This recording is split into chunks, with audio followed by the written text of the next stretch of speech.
మన ఇష్ట ప్రకారం వెళ్ళిపోతుందా మన జీవితాలు?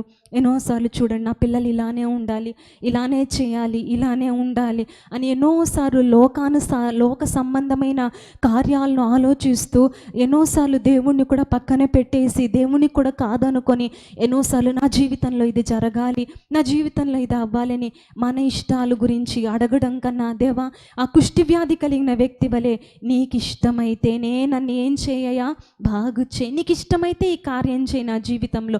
ఒకవేళ అది నీ ఇష్టం కాదా, నేను ఇష్టపడుతున్నానా, ఒకవేళ నా యొక్క తొందరపాటును బట్టి నేను డెసిషన్స్ తీసుకొని నేను ఆలోచించుకొని నా యొక్క మానవ ఆలోచనలు బట్టి నా ఇష్టాన్ని బట్టి ఒకవేళ ఇది జరుగుతుంటే ఇది నా జీవితంలో ఏం చేసేయ్యా, మీరు దూరం చేసేయ్యా, దూరపరిచేయ్యా అని ఎప్పుడైనా అడిగామండి? దేవుడికి నీకు ఇష్టమైనది దేవుడు ఇవ్వాలనుకుంటాడండి.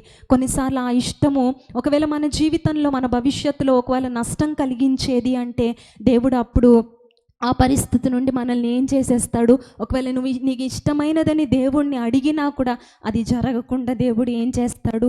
తప్పిస్తాడు. అప్పుడు ఎన్నోసార్లు బాధపడతాం, నేను ఇష్టమైనది అడిగినా దేవుడు నాకు ఇవ్వలేదని. నేను ఇవ్వకుండా దేవుడు బాధ పెట్టాలని దేవుని ఉద్దేశ్యము కాదు, కానీ భవిష్యత్తులో నువ్వు ఇప్పుడు ఇష్టపడేవి భవిష్యత్తులో నీకు నష్టాన్ని కలిగిస్తుందని, అప్పటికి తాత్కాలికంగా నువ్వు ఇష్టపడేవి కొన్నిసార్లు దేవుడు ఏం చేసేస్తాడండి?